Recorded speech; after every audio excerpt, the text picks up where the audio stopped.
राजा विक्रमादित्य बेताल को ले जाने में कई बार विफल रहे, लेकिन उन्होंने हार नहीं मानी।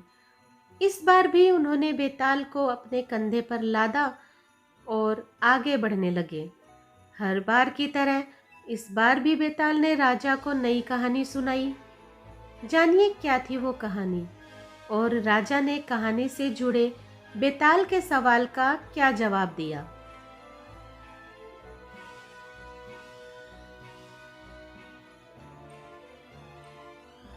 एक बार की बात है, उज्जैन शहर में एक राजा राज करता था। उसका नाम वीरदेव और रानी का नाम पद्मा था। उन दोनों की एक बेटी थी, रूपमती।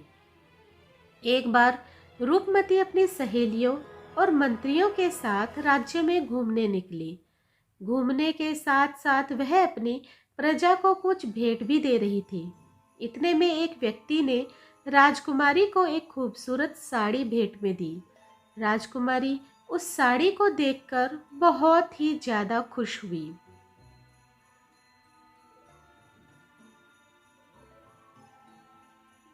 उसने उस व्यक्ति से पूछा, आपने यह साड़ी कहाँ से खरीदी? यह साड़ी बहुत ही सुंदर है। इतने में राजकुमारी के मंत्री ने कहा, यह साड़ी इन्होंने खुद बनाई है।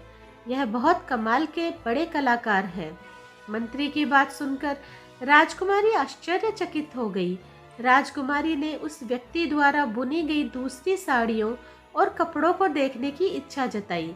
वह व्यक्ति बहुत खुश हुआ और राजकुमारी को अपने घर चलने के लिए आमंत्रित किया। राजकुमारी ने निमंत्रण स्वीकार किया और उसके घर जाकर कई वस्त्र देखे। वह बहुत खुश हुई और बोली, मन कर रहा है यहीं रुक जाऊं और आपसे यह कारीगरी सीखूं। इतना कहने के बाद राजकुमारी अपनी यात्रा पूरी करने के लिए फिर निकल पड़ी।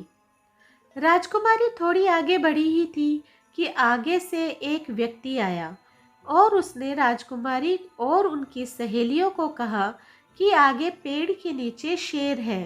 राजकुमारी ने चौंक कर उस व्यक्ति से पूछा, आपको कैसे पता चला? आपने देखा है क्या? उस व्यक्ति ने कहा, नहीं राजकुमारी, मुझे मेरे पक्षी दोस्त ने जानकारी दी है। राजकुमारी फिर चौंकी। उन्होंने पूछा, क्या आप पक्षियों से बातें करते हैं? तो उस व्यक्ति ने जवाब दिया कि उसे पक्षियों, जानवरों और पानी में रहने वाले जीवों की भाषा आती है। राजकुमारी यह सुनकर काफी खुश हुई और चिड़ियों और जानवरों की भाषा सीखने की इच्छा जताकर उन्हें महल आने के लिए आमंत्रित किया। उस व्यक्ति ने कहा, ये पक्षियां और जानवर ही उनका परिवार है, वो महल कैसे आ सकते हैं? तो राजकुमारी ने उनकी बात का मान रखते हुए कहा, कभी भविष्य में मौका मिला तो वह खुद उनके पास यह भाषा सीखने आएगी। इतना कहकर वह आगे बढ़ गई।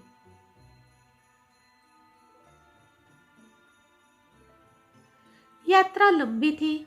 यात्रा करते करते राजकुमारी की तबीयत खराब होने लगी। राजकुमारी को वैद्य के पास ले जाया गया। उस वैद्य ने राजकुमारी को उनके यहाँ आराम करने को कहा और जड़ी बूटी भी दी। उस दवा के सेवन से कुछ ही घंटों में राजकुमारी ठीक हो गई। राजकुमारी ने उस वैद्य का धन्यवाद किया। वहां बैठे अन्य मरीजों ने वैद्य के बारे में राजकुमारी को कई बातें बताई कि वो कैसे सबकी सेवा करते हैं और उनकी दवाइयों से कई लोग ठीक हो गए हैं। ये सब सुनकर राजकुमारी ने वैद्य से कहा, आप बहुत अच्छा और पुण्य का काम कर रहे हैं। मेरा भी मन है कि मैं भी दूसरों की ऐसे ही सेवा करूं। फिर राजकुमारी अपनी यात्रा पूरी करने आगे निकल पड़ी। वह थोड़ी दूर ही गई थी कि उसका पैर जानवरों के लिए बिछाए गए एक जाल में फंस गया। राजकुमारी मदद के लिए चिल्लाने लगी। उसकी सहेलियां और मंत्री भी मदद के लिए पुकारने लगे। इतने में एक वीर ने अपनी सूझबूझ और तीरंदाजी से राजकुमारी को जाल से बाहर निकाला। राजकुमारी खुश हुई और उसने वीर का धन्यवाद किया।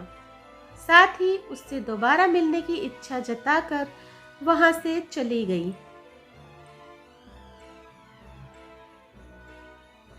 इसके बाद राजकुमारी लंबी यात्रा के बाद महल लौट आई घर लौटने के बाद राजा ने उन्हें बताया कि आसपास के राज्यों से राजाओं और राजकुमारों के रिश्ते आने लगे हैं। राजकुमारी ने पिता की बात सुनी और कहा कि उन्हें कोई राजा या राजकुमार नहीं, बल्कि कोई साधारण व्यक्ति चाहिए। उन्होंने पिता से कहा, मैंने इस यात्रा में यह जाना है कि साधारण मनुष्य भी बहुत ज्ञानी, मेहनती और महान होते हैं, इसलिए मुझे कोई साधारण व्यक्ति ही जीवन साथी के रूप में चाहिए। राजा ने बेटी की बात को मानते हुए स्वयंवर की घोषणा की। उस स्वयंवर की बात उन चारों व्यक्तियों तक भी पहुंची जिनसे राजकुमारी यात्रा के दौरान मिली थी। वो चारों राजकुमारी के स्वयंवर में पहुंचे। कहानी यहाँ तक पहुंची ही थी कि हर बार की तरह इस बार भी बेताल ने कहानी को बीच में रोकते हुए विक्रम से सवाल पूछा। बेताल ने पूछा, राजकुमारी के सामने 4 वर थे, एक कपड़े बनाने वाला कलाकार, एक भाषा ज्ञानी, एक वैद्य और एक वीर। अब बताओ, इसमें से राजकुमारी के लिए सर्वश्रेष्ठ वर कौन था?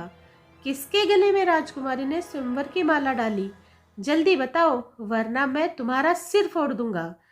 राजा विक्रम ने जवाब देते हुए कहा, कलाकार बहुत धनी व्यक्ति था, लेकिन राजकुमारी को धन की क्या कमी, इसलिए राजकुमारी कलाकार का चुनाव नहीं करेगी।